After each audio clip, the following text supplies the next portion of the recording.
What's going on, guys? This is Martyrs Brigade 99 coming to you once again with another session of Dark Souls PvP. Alright guys, we're back at it once again in the forest, and this is just going to be a one-part video series that I like to title Drastic Times Calls for Drastic Measures. Now, some of you guys may think to yourself, what in the world is this guy talking about now? Well, you know what? Out of all of the videos that I've done,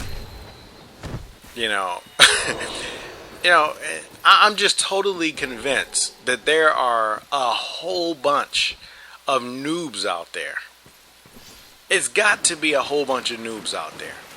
Now, I know some of you guys may be saying to yourself, dude, what in the world are you talking about this time? Well, let me go ahead and get into it, because actually, this is going to be the last time that I address these clowns. Now, I have a whole bunch of Darkroot Invasions videos. Whole bunch of them. I think I have probably about, probably about 20 in a playlist, maybe more than that, and all of them are more than 20 minutes long. Right, so I mean, that's a lot of time to invest into Darkroot Invasion uploads. But despite that, I still have a whole bunch of these noobs making comments about, you backstab too much or you parry too much. So we're just gonna, number one, I'm gonna address that, and then number two, we're gonna discuss a little bit about tactics with regard to not only gank spanking specifically, but also PvPing in general. Okay, so if you guys would notice, in a lot of my Darkroot videos, what kind of weapon am I using? I'm using a halberd. May it be the standard halberd or the Black Knight halberd. Now, I think one of the reasons why you really don't see a lot of people using these halberds is because these weapons are not easy to use. Not only in 1v1 situations, but especially in 2v1 situations. Now, why is that? Let's just talk about the halberd a little bit. Number one, it has an awkward swing. The swing will throw you off balance. It does not have a quick recovery in the event that you miss. Alright, now granted, the AR is pretty decent, but I mean, nothing compared to a Greatsword or even a katana in some cases. Number two, let's look at the poise break of a halberd. I think to sustain or poise through a one-handed halberd hit, I think you need like 31 poise. And to be able to just brush through a two-handed halberd hit, I think you need, I think it's 36 poise. I'm not sure, I don't have the information right in front of me. So in other words, it doesn't take a lot to be able to poise through a halberd hit, whether it be one-handed or two-handed. So keeping these things in mind, you will definitely have a different play strategy than what you would have with a Greatsword or Ultra Greatsword. So when you noobs, are out there basically just littering the comment section with all these, ignorant comments about look how you play, you backstab, you this or you do that, you guys need to first make an assessment as to what type of weapon I'm using. And when you understand the basic about that particular weapon, then you should be more aware as to why I might be doing some of the things that I do. Now, in this particular video, although you will see me use a halberd a little bit, for the most part, I'm going to be using a Greatsword and Ultra Greatsword. And later on, toward the end of the video, I'm going to throw a little Life Hunt Scythe in there. Just a little bit. So,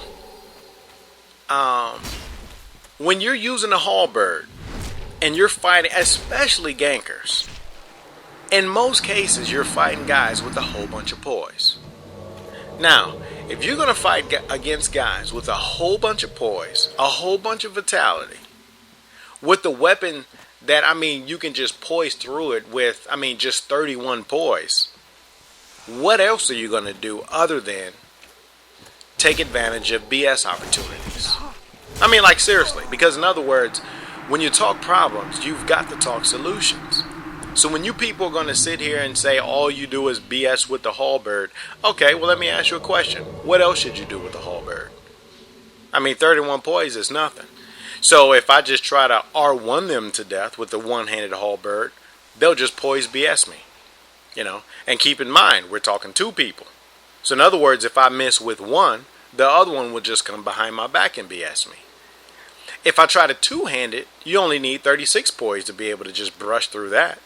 So what do you suggest I do there, champions? Well, I'll tell you what you should do. You would do exactly what I've been doing in a lot of my past videos wherein I was using the halberd. Now, in this particular video, I'm using a different weapon. I'm using a Greatsword, along with the Ultra Greatsword, the Zweihander. Now, I can play a little different with the Claymore. Why do you think I could play different? Well, the reason why I could play different is because the mechanics of the Claymore is different. You know, the advantages. There are different advantages to the Claymore than what there are with the halberd. Therefore, because the Claymore has different set of benefits, I can play it different. And that's why the title of this video is Drastic Times Will Call for Drastic Measures. Do I have to backstab as much with the Claymore? Not necessarily. Now, the reason why I say no as opposed to, the reason why I say not necessarily as opposed to a flat out no is because it still depends upon the armor that my opponents are using. So in other words, the breaking point, the poise break for a Claymore is 53. So if I make an assessment as to what my opponents are wearing, I can decide as to, you know what, maybe I'll BS the crap out of them, or I'll just stagger the crap out of them. That's how I make my assessment. So, with me using a Claymore, the first thing that I'm doing is looking at, okay, who has the least amount of poise? Because if it's the Phantom, guess who I'm going after first? I'm going after the Phantom. If they both have relatively low poise, then I could basically engage both of them. Right? Case in point, you guys notice what I just did with that two-handed Claymore? And what was he able to do? Poise straight through it. So, I mean, can I just go on a full-on assault with a halberd, the same as what someone could probably do with the Greatsword? No, you cannot, you noobs. So, if I'm using a halberd, and I'm basically just taking every single advantage of BS or parry, that's what I'm going to do, because that's what that weapon allows me to do. So when you guys say all you do is BS or parry, let's talk about the parry side of it. With the one-handed halberd, and this is another reason why I use the halberd one-handed, it leaves the left hand free. So even if they block with the shield, if they come around and try to swing, my left hand is open. It's less awkward. It's a thrusting motion as opposed to a one-handed Claymore. Think about it. Try to one-hand a Claymore and just use a standard R1. It's kind of awkward. It kind of swings around your body, right? And you don't necessarily have a quick reaction time to, just go ahead and swing with your shield. So that's why when I'm using a halberd, I use my one-handed pokes and I'm ready to take advantage of the parry. Whereas with the Greatsword, guess what, guys? I can two-hand it a lot. Especially if I'm noticing that my opponents don't really stack a lot of poise. So that's enough about that. You guys should understand by now that your attack strategies will not stay the same in all cases. Case in point, these guys both have less than, 56 poise? I think you need 56 to be able to brush through a running two-handed Greatsword. So both of these guys had less than 56. So did I have to just go straight for BS's? No. Why is that? Because I can just stagger the crap out of them and hopefully kill either the host or the Phantom, or if I'm lucky enough, both. So my attack strategy will change. Now, does that mean I would never BS with a Greatsword? No, it doesn't mean that I would never BS. But what it does mean is that I can take advantage of other attack strategies because there are other benefits to a greatsword that are absent with a halberd. Alright, now enough about that. If you guys don't get it, you probably will never get it. So with regard to so-called gank spanking, here's some things to keep in mind. And any experienced forest hunter will tell you this. When you first arrive, the first assessment you need to make is, like I said before, number one, the type of weapon that you choose to use, and number two, the amount of poise that your opponent is using. Case in point, it appears that the host is probably rocking little to no poise. So I basically can stagger the crap of that guy any opportunity that I can. Now, with regard to his medium rolling phantom, now the fact that he's medium rolling could hint to, him having a lot of poise. Or, he's probably using the hornet ring. That's why he's medium rolling. And that's just best case scenario. Worst case scenario, he's just a noob and he's not really clear on how to fast roll with certain type of armor selections. So who do I need to pay, more attention to? I would probably say the medium roller. And that's based upon, perhaps, okay, at first glance it looks like he's having the Ornstein set, but he could have the Havel gauntlets. He could also have the black iron leggings. I mean, I'm not really sure. I just see the Ornstein head and the Ornstein chest. But I don't know what kind of gauntlets he has, nor do I know what type of leggings he has. And I won't know that until I engage him with my greatsword. So, after you make an assessment as to how much, or, an assumption as to how much your opponents may have, then only at that point do you decide how are you going to engage these guys. And like I said before, that is definitely dependent upon the type of weapon that you have. In other words, you'll have to make a different type of engagement with the halberd than what you would do with the claymore. You would have to probably do something different with a Zweihander than what you would do with a great hammer, right? So you can't play the same with a great hammer as you would with a claymore.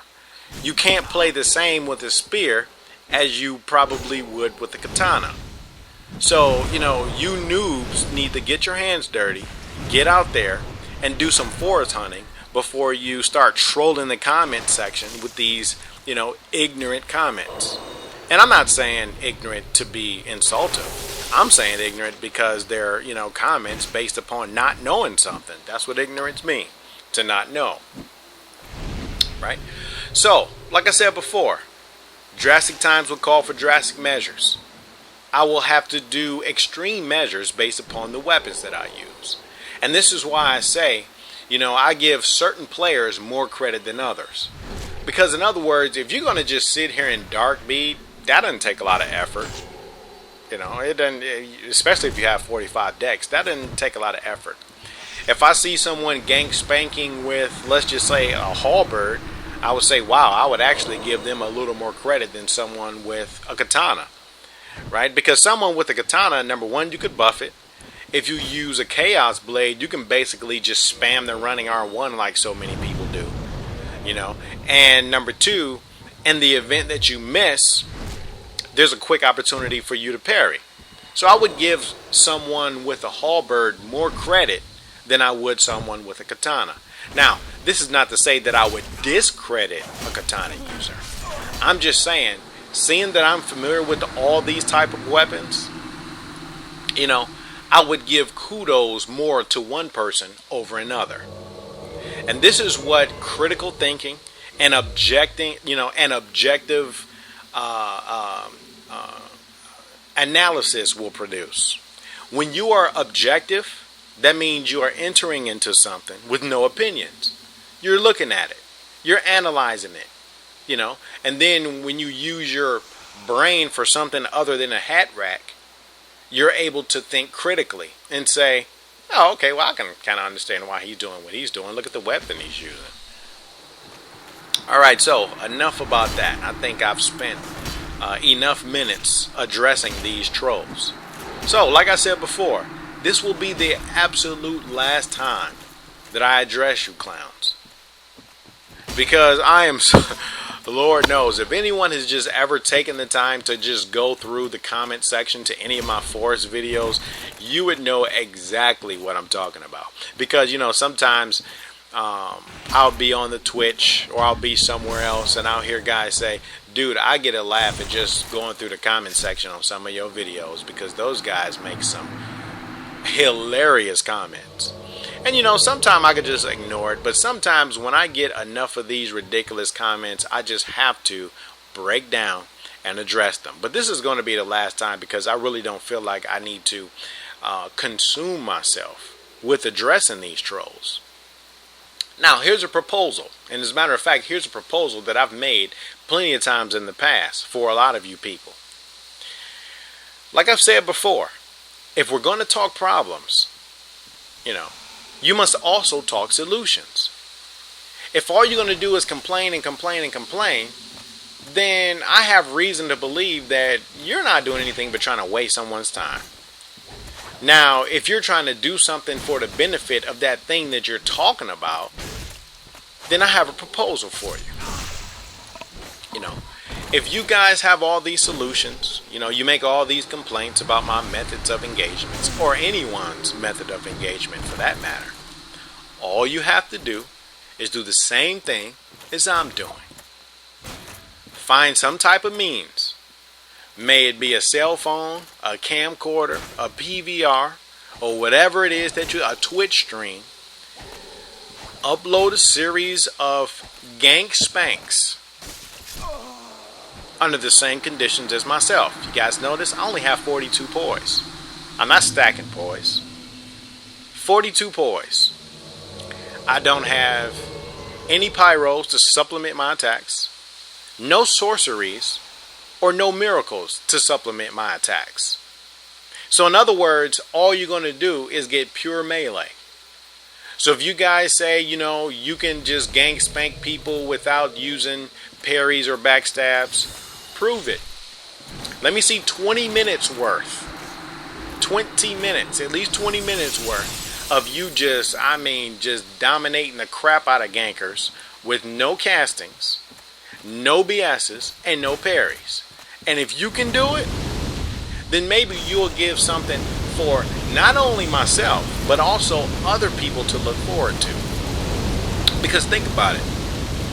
Any Joe Schmuck can sit up here and troll a comment section. Right? Anybody can. I mean, because there's haters everywhere. I mean, think about it. You sit here and watch Kobe, let's just say Kobe in the playoffs. Any fat, you know, couch potato who never works out, can't even run from the couch to the bathroom without being out of breath, can complain about Kobe missing a shot. It's another thing for you to get out there and say, well, actually, I play professionally myself. And based upon my own experience, here's why I'm saying what I'm saying. You know, someone doing something like that has more weight. Their opinion has more weight than some fat 300-pound slob who, I mean, you can't even go upstairs without reaching for your inhaler.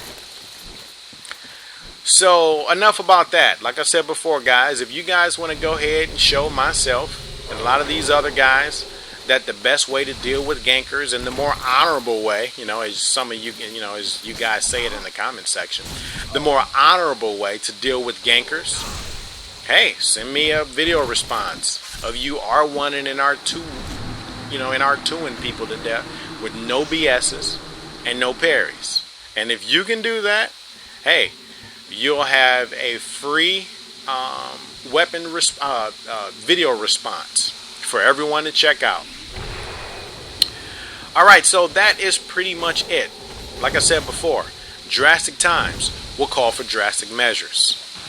Now, please excuse if you can hear a lot of that wind blowing in the background. I mean, it's raining. I got a window open. As a matter of fact, hold on one second.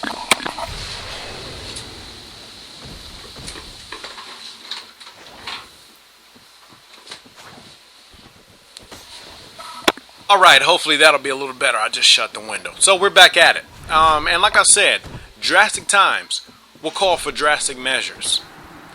So, you know, that being said,